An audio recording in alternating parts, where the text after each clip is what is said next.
Let's continue ang ating pag-aaral sa Book of 1 John. So, for past 2 Sundays, we study what is Gnosticism. And I'm hoping that you already have a good grasp about Gnosticism. Why? Because the Book of 1 John is based on the error of Gnosticism. So, let's go to time and place. So, we stop in the part where we're studying when and where John wrote the book of 1 John. Of course, I want you to remember that when John wrote the book of 1 John, he was pastoring Ephesus Baptist Church. Nung sinulat ni John the Beloved ang book of 1 John, siya ang pastor ng siya ang pastor ng Ephesus Baptist Church. And nung nalaman ni John, when John heard that there are some members who are swallowing or getting the error of Gnosticism, as a senior pastor, he wrote the book of 1 John to warn the entire church. So ang recipient ng book of 1 John ay ang Ephesus Baptist Church. Dito, makikita natin na go over in 1 John 2. We already saw it last week, but go over in 1 John chapter 2, verse 18 and 19. 1 John chapter 2, verse 18-19. Who would like to read those verses? 1 John 2, 18 and 19. Joe, can you read it? 1 John? Yeah, 1 John chapter 2, verse 18 and 19. 1 John 2, 18 and 19. Little children, it is the last time, and as ye have heard that the Antichrist shall come, even now are there many Antichrists. Whereby we know that it is the last time. They went out from us, but they were not of us. For if they had been of us, they would no doubt have continued with us. But they went out that they might be made manifest that they were not all of us. So thank you, Joe. So mapapansin nyo sa verse 18 and 19 where John claimed that these Gnostic members or Gnostic people, they went out from us, but they were not of us. So sila ay nanggaling sa atin, referring sa congregation ng Ephesus Baptist Church. They were from us, they went out from us, but they were not of us. Sila ay lumabas mula sa ating simbahan, pero hindi sila bahagi ng ating simbahan. So basically, we see here probably itong mga Gnostic church member, they were disciplined out of the membership. They were disciplined out. Probably that's the situation here. But the thing here is, the Gnostic already influence the church members. Ang error ng Gnosticism ay na-influensyahan na ang maraming church member, ang ilan sa mga church member. And for example, let's put it like this. Do you know yung sakit na cancer? Do you know yung sakit na cancer? Pag halimbawa, merong kang naging cancer, halimbawa sa, let's say may naging cancer ka sa skin or sa yung throat or anumang part ng yung body. Once the cancer cell is removed, one of the things that the doctors do is a regular examination to check if the cancer cell is fully removed from your body. Ang isang cancer patient, halimbawa, you're a cancer survivor, once na natanggal na yung cancer cell sa body mo, ginagawan ka ng regular examination, regular blood test upang i-check kung wala na ba talagang cancer cell sa body mo. Kasi once there's a small bit of cancer cell retained in your body, that cancer cell will reproduce and will cause problem again in your body. Just like that's illustration, even the church members who swallowed Gnosticism are already out of the membership of Ephesus Baptist Church. John knows that there's a little bit of influence that could affect the entire church. That's why he wrote the book of 1 John, to make sure that nobody in the church ang merong influence pa ng Gnosticism. So ganun yung background ng book of 1 John. Yes, yung mga Gnostic church member, they're already out from us, but John is making sure that nobody in the church that stay is still in Gnostic belief. Parang ganun yun. Minimake sure dito ni John na kahit umalis na yung mga Gnostic church member na ito, minimake sure na niya na walang iba pang church member ang naimpluwensyahan. So, do you follow yun? Do you follow? So, ang tanong dito, ano yung mga Gnostic belief na kanilang na inattack dito ni John? For example, go over ano yung mga Gnostic belief na pinaniwalaan ng mga church members na to, previous church member. Una, in 1 John chapter 2, verse 22, 1 John 2:22, ang sabi dito, who is a liar, but he that denieth that Jesus is the Christ, he is Antichrist that denieth the Father and the Son. So what's the problem with denying that Jesus is the Christ? Ano ang problema sa pagdi-deny na ay hindi naman si Jesus hindi naman siya ang Messiah, hindi naman siya ang Kristo? Anong relationship nito sa Gnosticism? Question. When a church member said, "Oh, Jesus is not the Christ," I deny that Jesus is the Christ. What's the relationship of that denial to Gnosticism? Anong relasyon nun sa Gnosticism? Arian? Yung sa mention ko pa last week na sa flesh ko Mm-hmm. and sa matter. Ah. Wherein, since si Jesus Christ na po is tao siya, ibig sabihin, kasama, basta, nakalimutan ko. Yeah. Basta ganun. Oh yeah, I get that. So, isang bahagi ng Gnosticism, yung isang branch ng Gnosticism ay yung tinatawag na adoptionism, wherein si Jesus, nung siya'y pinanganak ni Mary, He is a normal human being, just like you and me, just like a normal human. But during the baptism, according sa Gnosticism, yung spirit ni Christ's spirit, adopted Jesus. And then during the earthly ministry of Christ, Jesus and Christ, they are united. But during the crucifixion, what died is not the Christ, but the Jesus, human being. Because before the crucifixion, yung spirit ni Christ went up again to heaven. So that's the Gnosticism. So, anong point dito ni John? John is saying, if someone deny that Jesus is the Christ, he is an Antichrist. So that's what John is telling here. So that's first error, the denial that Jesus is Christ. Makikita niyo din yan sa 1 John 5:1. Tingnan niyo to. 1 John chapter 5 verse 1. Whosoever 5:1, whosoever believeth that Jesus is the Christ is the born of God. Tingnan niyo 'yon. Bakit ine-emphasize ni John that Jesus is the Christ? Because there are church members, previous church member in Ephesus Baptist Church, that are saying Jesus is not the Christ. So what John is saying here, if you swallow the belief of adoptionism, you are not born of God. You are not saved. You are not a child of God.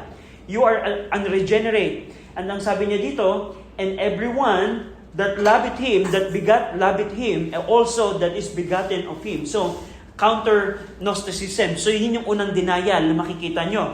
Pangalawang denial ng mga Gnostic church member dito, in 1 John 4, in 1 John chapter 4, verse 2 and 3.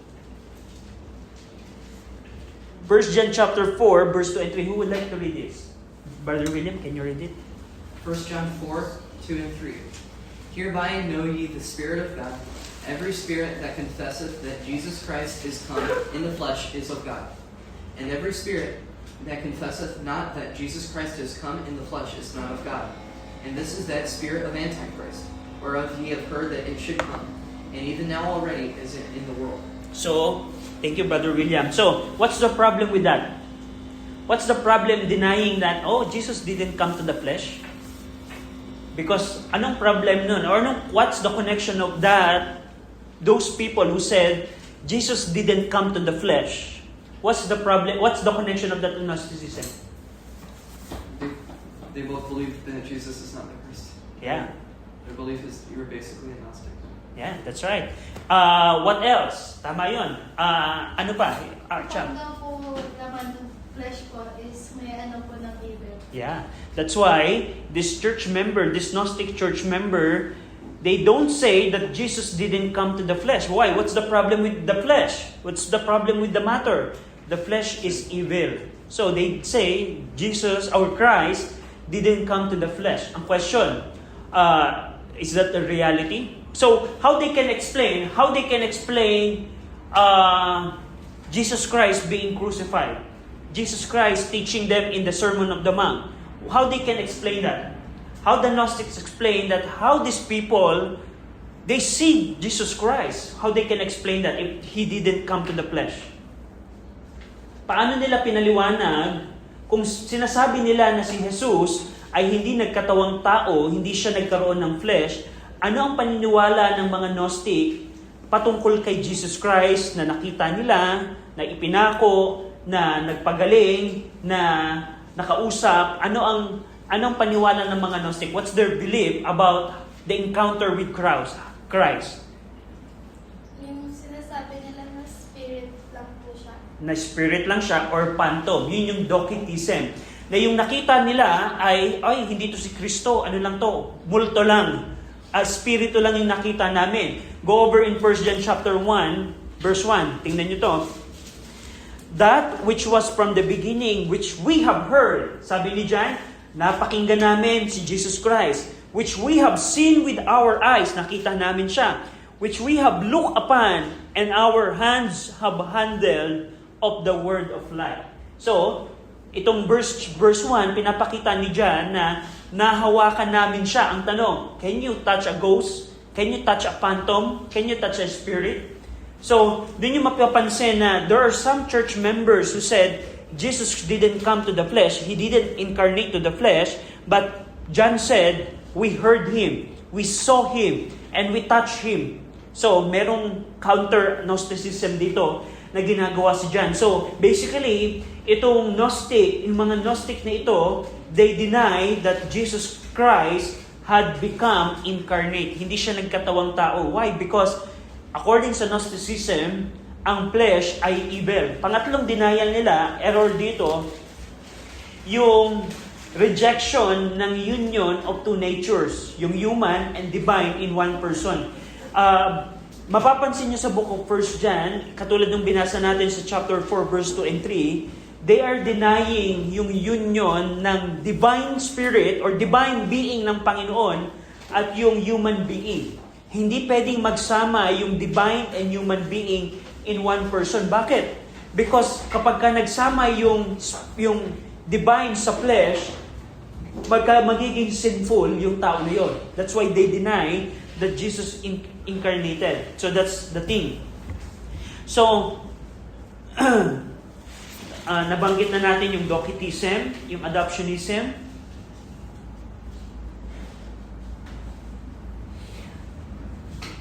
So, yung Adoptionism, nakita na natin dito. Let's jump doon sa... so, bukod sa Gnosticism, yung bukod sa Gnosticism na kinokorek ni John, one other things that John mentioned in the book of 1 John is yung worldliness ng mga church member. So, hindi lamang sila may threat, hindi lang yung Ephesus Baptist Church merong threat na pumasok sa Gnosticism. Another threats that John corrected in the book of 1 John ay yung tendency ng mga church member towards sin and worldliness. Go over, for example, in 1 John 1:5. Siguro, let's read yung 1 John chapter 2, verse 15 hanggang 17. Who would like to read 1 John chapter 2, verse 15 to 17? Cham, can you read it, please? 1 John chapter 2, verse 15 to 17. Love not the world, neither the things that are in the world. If any man love the world, the love of the Father is not in him. For all that is in the world, the lust of the flesh, and the lust of the eyes, and the pride of life, is not of the Father, but is of the world. And the world passeth away, and the lust thereof, but he that doeth the will of God abideth forever. So, thank you, Cham. So, hindi lamang Gnostic ang Gnosticism ang kinokorek dito ni John, kinokorek din niya dito yung worldliness ng mga church members. Yung kanilang pagmamahal sa mundo. Of course, we can relate it in Gnosticism, yes, because once you swallow Gnosticism, you are worldly. You are adopting the teachings ng mundo. Pero one aspect ng problem ng mga church member dito, they are loving the present world. So John corrected that. The third thing, Gnosticism, worldliness. Pangatlo, na makikita nyo sa book of 1 John, is yung lack of brotherly love. Go over, for example, in 1 John chapter 2, verse 7. Who would like to read 1 John 2:7? Arian, pakibasa naman ako. 1 John 2:7. Brethren, I write no new commandment unto you, but an old commandment which ye had from the beginning. The old commandment is the word which ye have heard from the beginning. So, can you read also, Arian, yung verse 10? 1 John 2:10. 1 John 2:10.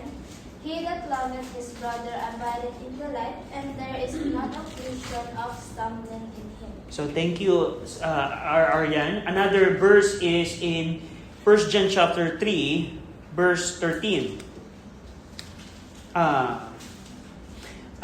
Probably verse 15. Who would like to read 1 John 3:15?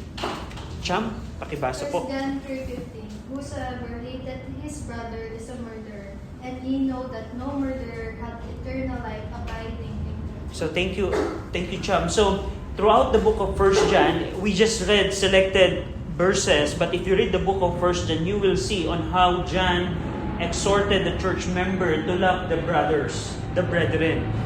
In fact, he said, if you don't love your brother, you're not probably saved. If you don't have a love or affection sa iyong kapwa church member, ipinapakita nito na talagang probably you are not saved, you are not born again, you're not born of God. So, hindi lamang Gnosticism, worldliness, even yung lack of brotherly love ang itinatama ni John sa book of 1 John. At pang-apat na huli na makikita nyo dito ay yung book of 1 John. Bukod sa mga nabanggit natin, itong book of 1 John, John is trying to correct yung assurance of salvation ng mga church member. John is telling them, how can a believer know if you are saved or not? Dumating na ba kayo sa point na nagtanong kayo, ako ba talaga ay saved or hindi? Sa aking Christian life, even in my Christian life, I came to a point na, ligtas ba talaga ako? Am I really saved or not? Kasi napakahirap na, of course, we're living by faith, but the thing here is, yung salvation, it can be, pwede mo itong pagdudahan. There are times that you will experience doubt of your salvation, but the same doubt that we probably experiencing is what Ephesus church member experienced. And the book of 1 John, he wrote the book of 1 John, una, to give them assurance of salvation. And sa book of 1 John, makakakita kayo ng maraming evidences of salvation. Merong doctrinal test. How can you know if you are saved? It based on the doctrine that you believe. You can see here in the book of 1 John yung doctrinal test. Pangalawang test na makikita nyo sa book of 1 John regarding sa salvation is moral test. Paano mo makikita kung based sa aking morality, I can know if I'm saved or not. That's the moral test. At pangalawa, I forgot the exact term, the appropriate term, but it's all about your brotherly love to your brethren. Probably social test, something like that. How do you love your brethren? You're based on what you believe, based on your morality, based on how you treat sin in your life, and based on how you love the brethren in the church. That tells if you are saved or not. So, bilang application, kung dumating ka, kung halimbawa dumating ka sa point na nagdududa ka sa iyong salvation, you can read the book of 1 John and you can underline yung mga evidence of salvation that John is saying here. For example, one of the evidence of salvation that we saw a while ago, if you deny that Jesus is not the Christ, you're not born of God. So based sa doctrine mo, ikaw ba ay merong doctrinal error? Halimbawa, may doctrinal error ako na si Jesus ay hindi naman nagkatawang tao. Pinaniniwala, I believe that doctrine. That only tells me that I'm not really saved. So that's one test. So, ang point natin dito is, if you read the book of 1 John, it would help you either to give you assurance of salvation. It will give you 100% assurance, I'm really saved because I see the book of 1 John and I see it in my life. That's the first result that you can have in the book of 1 John. But also, if you are not saved, for example, if you're not really saved, you just profess that you are saved previously, hindi ka talaga na-save, pero nag-pray ka lang ng prayers, ng sinner's prayer, hindi ka talaga saved. At pag binasa mo ang 1 John, and you see that the truths of 1 John is not applicable to you, it will tell you na probably you're not really saved. So you need to examine your faith. You need to examine your salvation. Una, yung moral. Because for example, go over in 1 John 2:3. How can we say that we know God? 1 John 2:3, and hereby we do know that we know Him if we keep His commandment. So paano natin masasabi kung ang isang tao ay kilala ang Panginoon? That's a soteriological term. Yung I know God, yan ay isang salita na nagpapatungkol sa kaligtasan. How can we say that we know God if we keep His commandment? So, you can examine your life. Do I really keep God's commandment? Do I really preserve and obey and guard God's commandment? Or I am not doing that?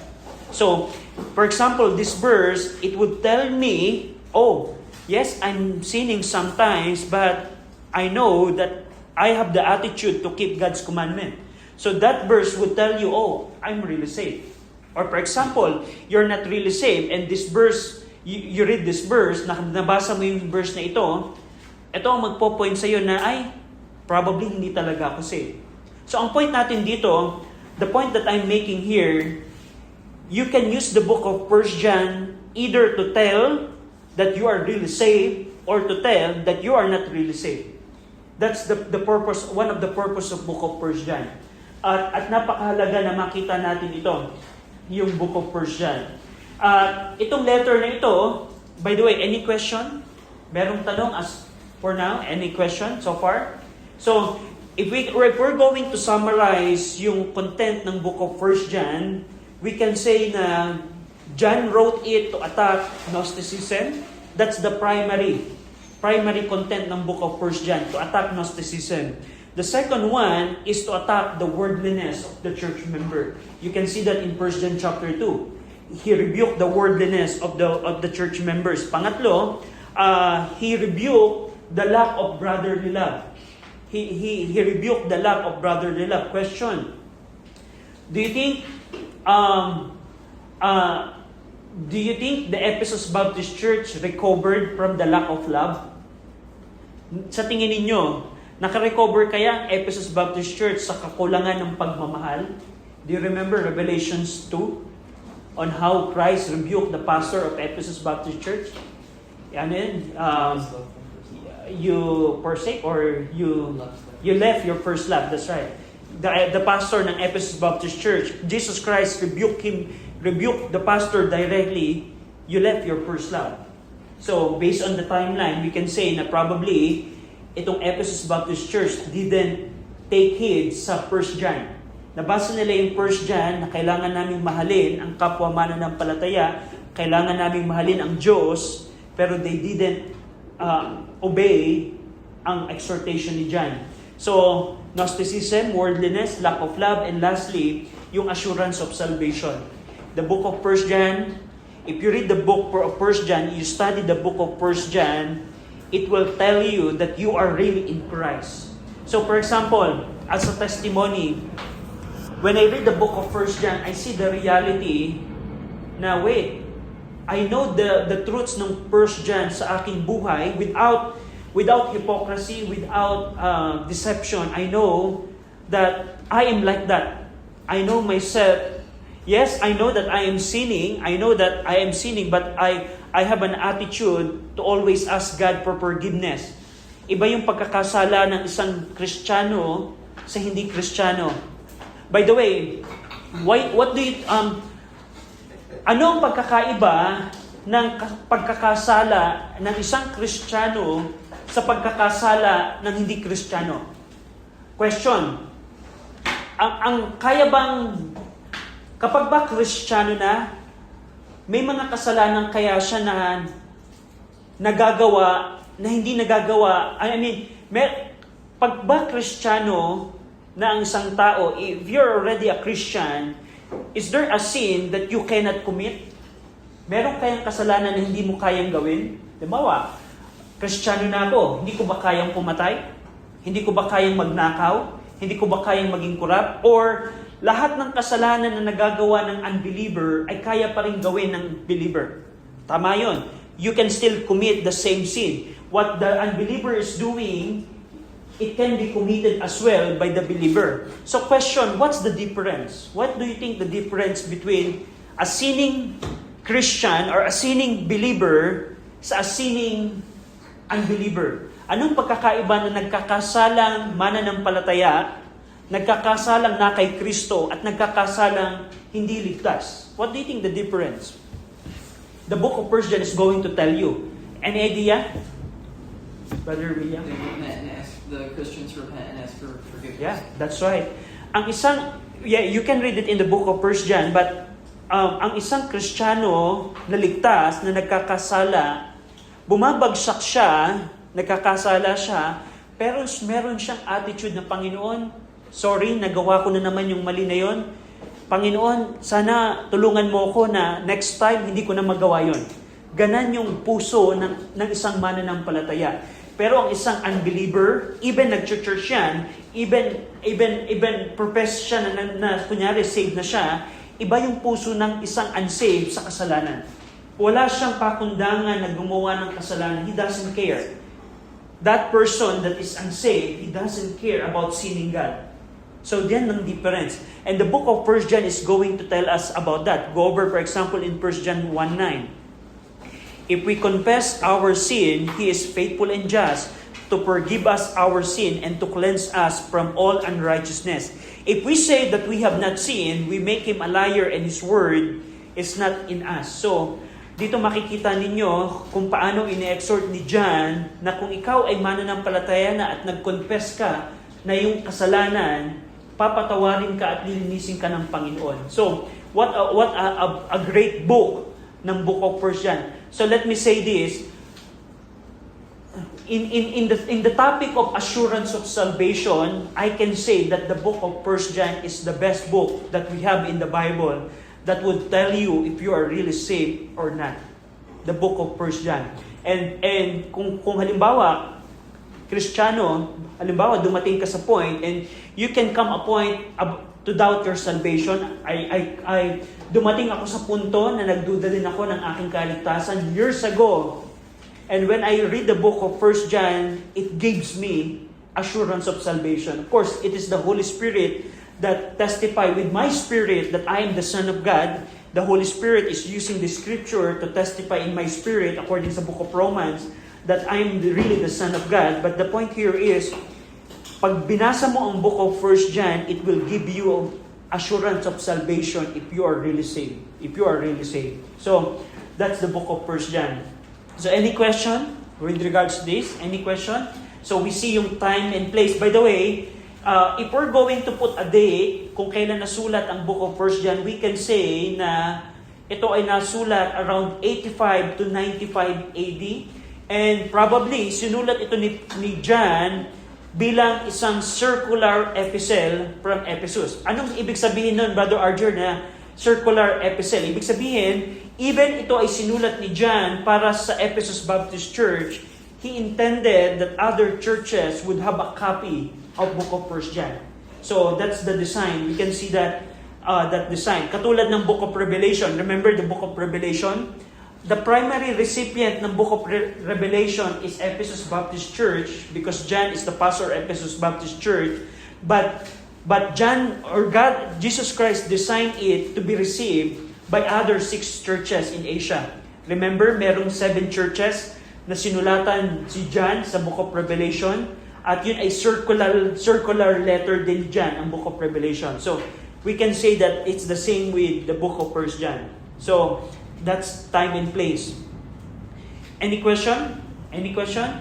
So tingnan natin yung purpose. Of course, probably alam nyo na siguro yung purpose ng Book of 1 John. But let's see, ano yung mga purposes, bakit sinulat ni John ang Book of 1 John? Una, yung book ng 1 John is quite challenging to outline it. Hindi siya ganun kadaling may structure natin. Ano yung structure ng Book of 1 John? Hindi katulad ng mga sulat ni Paul, na for example, the Book of Romans, it's so easy to structure what's the outline of the Book of Romans.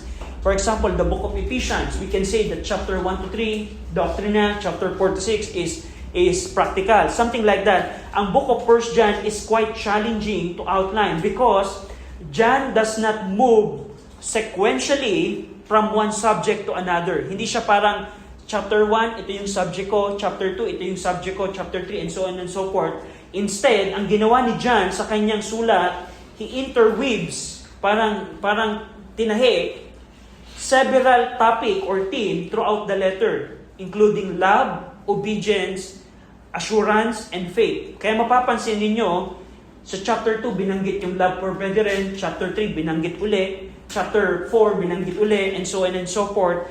Yung topic ng love, faith, obedience, and assurance or anti-Gnosticism, naka-interweave siya sa Book of 1 John. So yun yung point natin dito na if you're going to try to outline the Book of 1 John based on topic, it will quite challenging. Because John designed it to a way that it's like interweave. So something like that. But even though na ganun yung structure ng Book of 1 John, even the themes overlap to each other, we can see certain emphasis in various points ng Book of 1 John. Kahit ganun ang structure ng Book of 1 John, maoobserbahan natin yung mga emphasis ni John throughout the Book of 1 John. For example, John sought, for example, let's see, dun sa study notes ninyo, let's read it quickly. Sa chapter 1, verse 1 to 4, John sought to present the physical reality of Christ's incarnate body. From verse 1 to 4 ng chapter 1. Pinresent niya na nag-incarnate si Jesus Christ. Anong kahalagahan nun, Brother RJ? Ang question, let's put it like this. Based on the error that we have in our modern time, base sa mga error ng Christendom in our time, do you think large percentage ng error ngayon ang denial about incarnation of Christ? Malaki kaya ngayon ang porsento na nagsasabi na si Kristo ay hindi nagkatawang tao? I don't think so. Probably ang more denial in our time is Jesus is not God. Like Jehovah's Witnesses, Iglesia ni Cristo, and some other denomination. Ang point natin dito, yung error ng denial of Christ's incarnation is not the error of our time. Yung error na binanggit ng 1 John, hindi to error ng ating time. That's why it's very important to know Gnosticism to understand the book of 1 John. Because John didn't write the book of 1 John in relation to the error of 2026 errors. Nakuha niyo yun? Hindi sinulat ni John ang book of 1 John sa kadahilanan gusto niyang itama ang mga errors ng 2026 churches. We're in 2026 and we have a lot of different errors in our time. Maraming error ngayon sa ating panahon. Ang point ko dito, for example, if you approach John 1:1 to 4, where John presented that Jesus incarnate to a body, and if you don't Gnosticism, do you think do you see the full meaning of verse 1 to 4? Kung hindi natin alam yung Gnosticism, di ba? Kahit ako, nung ako'y bagong Kristiyano and I read the book of 1 John, ang tanong ko, John, why do you mention that? That's not the error of our time. Bakit mo binanggit yan? Hindi naman yan mahalaga sa aming panahon. Pero nung nalaman natin ang Gnosticism, yung denial na ang Panginoong Kristo ay nagkatawang tao, we get it now. Oh, I know it now. Why John said in verse 1 to 4 that Jesus incarnated to a body. So, meron na tayong background. So, that's verse 1 to 4. Pangalawa, from chapter 1 verse 5 hanggang chapter 2 verse 6, you can see there on how John explained the relationship of sin to the believer. Ano ang relasyon natin ng isang mananampalataya sa kasalanan? Question. Ako ay nagkasala, halimbawa, let's say I'm a Gnostic. Halimbawa, I believe in Gnostic. Tapos, nakapatay ako ng tao. I commit murder. Pwede ko bang sabihin na hindi naman talaga ako makasalanan kasi I just trapped in this physical body. My spark, my divine spark is not sinful. It just happened that I am trapped in this body. That's why I commit murder. So I can say na I didn't commit murder. It's my flesh that commit murder. So ang tanong, is it logical? Pwede ko bang sabihin na hindi ako makasalanan? Kaya tingnan nyo dito sa 1 John 1:10, if we say that we have not sinned, kung sinasabi mo na hindi ka nagkasala, anong background nito? Is it possible for a believer not to say that he didn't sin? Anong context ito? The context of Gnosticism. Yung halimbawa, nakapatay ako at sasabihin ko, kaya lang naman ako nakapatay kasi natrap ako sa evil body na to. Pero ang reality, hindi talaga ako nagkasala. So yun yung inaatake dito ni John. Do you follow? Do you follow why John said, if we say that we have not sinned, we make him a liar. We make God a liar. So, ito ay isa sa anti-Gnostic na niya makikita mo. Pero, yung verse 5 to chapter 2, verse 6, makikita niyo yung relationship ng believer sa kasalanan. And we can see there yung confession. Halimbawa, nagkasala ka, meron kang attitude dapat na mag-confess, maghumingi ng tawad sa Panginoon. Pangalawa, makikita niyo din dito sa section na ito, kung ano ang trato natin sa kasalanan. Tulad ng nabanggit ko a while ago, a sinning believer is different than the sinning unbeliever. Iba ang pagkakasala nila, especially on how he repent of that kind of sin, and so on and so forth. Pangatlo na makikita nyo, from verse 7 hanggang 11 ng chapter 2, at sa chapter 4, verse 7 to 21, paano in-emphasize ni John yung necessity of loving the brethren. So dun sa study note ninyo, tingnan nyo yung section na yun, makikita nyo, John emphasized, we need to love each other. Yung love na tinutukoy dito, by the way, it's agape love. It's a sacrificial love. It's not a kind of love na pang-married. Iba ang love ng couple, married couple. Pero itong love na ito yung agape love. Ito is godly love. It's a love that you can sacrifice. For example, halimbawa, merong church member na kailangan ng tulong. Kaya ko bang isakripisyo yung aking oras, yung aking finances, yung aking effort para tulungan yung church member? Yun yung klase ng pagmamahal na ito. It's a kind of love that sacrifice and give and some sort of that. Pang-apat, you can see from chapter 2, verse 12 to 17, yung appeal for separation from the world. Umapila si John na mga mananampalataya, kailangan yung talikuran at wag humiwalay kayo sa mundo. Verse 18 to 29 ng chapter 2, you can see there on how John warned believers against false teacher.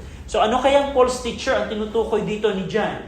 Do you think it's the false teachers of Jehovah's Witnesses? Do you think it's false teachers ng mga Sabadista or Calvinism? No, it's the false teachers ng Gnosticism. So we study already that. Chapter 3, verse 1 to 12, he encouraged yung moral purity. Moral purity. Pang-pito, chapter 3, verse 13 to 24, he provide tests demonstrating the genuineness of personal salvation. So we mentioned that about a while ago. Chapter 4, verse 1 to 6, he showed the difference between truth and error. Chapter 5, verse 1 to 12, he set forth the result of faith in Christ. You can see that in chapter 5. And huling bahagi ng chapter 5, 13 to 21, you can see there on how John offer assurance of salvation. So, makikita natin yan sa mga purposes ni John. If you examine yung bawat section ng book of 1 John. Let's see here. Let's finish yung purpose. Go over in 1 John 1:4. 1 John 1:4. Sino yung gustong magbasa ng 1 John 1:4? Brother William? 1 John 1:4. And these things write we unto you, that your joy may be full. Thank you. Chapter 2, verse 1. Who would like to read this? Joe, can you read it? Yes, sir. My little children, these things write I unto you, that ye sin not. And if any man sin, we have an advocate with the Father, Jesus Christ the righteous. Thank you. Chapter 2, verse 26. Who would like to read? Chapter 2, verse 1. Cham? These things have I written unto you concerning them that seduce you. So thank you. And last, chapter 5, verse 13. 5:13. Sino gustong magbasa? Aryan? 1 John 5:13. These things have I written unto you that believe on the name of the Son of God, that ye may know that ye have eternal life, and that ye may believe on the name of the Son of God. So thank you. What's the common phrase that you see in those verses? Ano ang common na paralala or mga salita na binanggit ni John? What's the common in those verses? Do you observe yung phrase na, these things write I unto you? Itong mga bagay na to ay sinulat ko sa iyo. So, if you get those verses, we can say na ang book of 1 John ay merong 4 emphasis based on those phrases. Una, dun sa binasa ni Brother William, to address the joy of spiritual fellowship. I write it unto you upang bigyan ko kayo ng joy sa inyong fellowship sa Panginoon. 1 John 1:4. Chapter 2, verse 1, these things write unto you to admonish believer to sin not. Sinulat ko ito sa inyo upang kayo ay hindi magkasala. Chapter 2, verse 26, sinulat ko ito sa inyo upang bigyan kayo ng warning regarding sa mga errors, sa mga heresy. That's chapter 2, verse 26, yung binasa ni Sister Cham. And last, yung chapter 5, verse 13, to present assurance of eternal life. Ito ay mga sinulat ko sa iyo upang bigyan kayo ng assurance of salvation. So, based on those phrases, we can see na merong at least 4 na emphasis si John, if we get those phrases, sa kanyang pagkakasulat. Isinulat ko ito sa inyo para gawin ninyo ang mga bagay na ito, and so on and so forth. So, that's the purposes ng book of 1 John. Do you have any question? Brother William? Yes? Can you explain out 1 John 3:10? Let's see. 1 John. 3:9. Mm-hmm. Whosoever is born of God does not commit sin. Whosoever is born of God does not commit sin. For he remaineth in him, and he cannot sin. So, let's see here.